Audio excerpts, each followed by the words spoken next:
Assalamualaikum warahmatullahi wabarakatuh dan selamat pagi. Perkenalkan, nama saya Clara Duatika dengan NIM G2405005 dengan prodi S1 Gizi.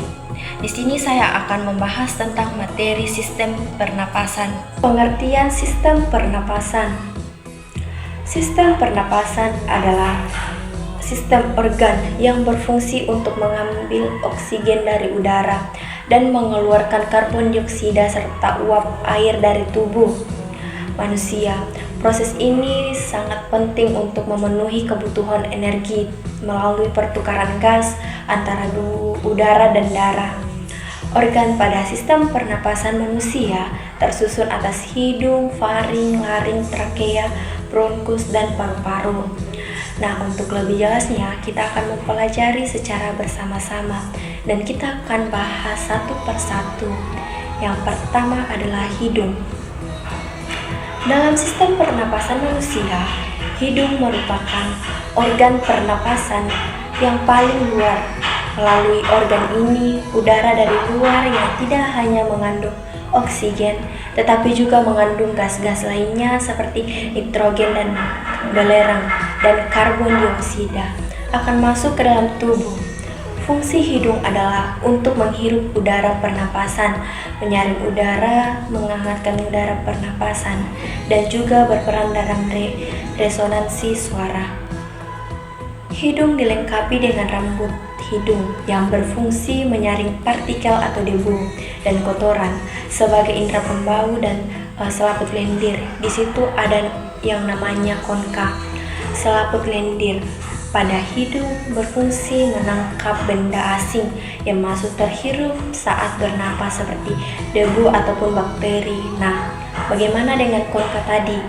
Kan tadi ada konka. Konka itu memiliki banyak kapiler darah yang berfungsi menyamarkan suhu udara yang terhirup dari luar dengan suhu tubuh. Sedangkan indera pembau berfungsi untuk merasakan bau-bau dari lingkungan itu adalah hidung. Selanjutnya ada faring.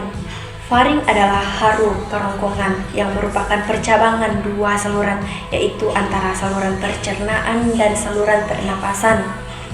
Fungsi dari faring sebenarnya dalam sistem pencernaan itu membawa makanan yang masuk ke kerongkongan, tetapi dalam sistem pernapasan, faring berfungsi untuk memasukkan udara ke dalam pita suara untuk menghasilkan suara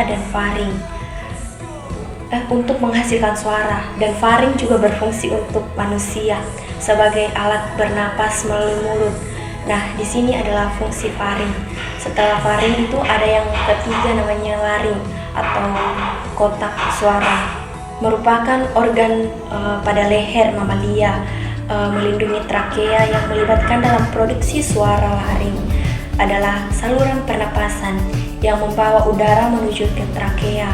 Laring disebut kotak suara karena di dalamnya ada pita suara. Ini merupakan suatu saluran yang dikelilingi oleh 9 tulang rawan yang salah satunya adalah tulang rawan tiroid pada laki-laki yang biasa disebut jakun.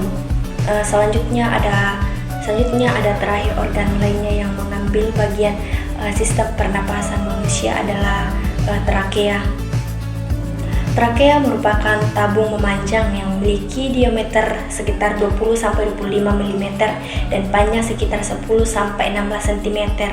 Trakea tersusun dari 20 tulang rawan yang berbentuk cincin yang kuat tapi fleksibel di tingkah yang tersusun atas cincin-cincin tulang rawan dan selaput lendir yang terdiri atas jaringan epitel. Di situ ada siselia pada dinding trakea yang berfungsi untuk menyaring benda-benda asing, kemudian mendorong apabila ada benda asing masuk ke dalam trakea. Selanjutnya ada bronkus, percabangan trakea yang bersambung ke bagian kiri dan kanan paru-paru.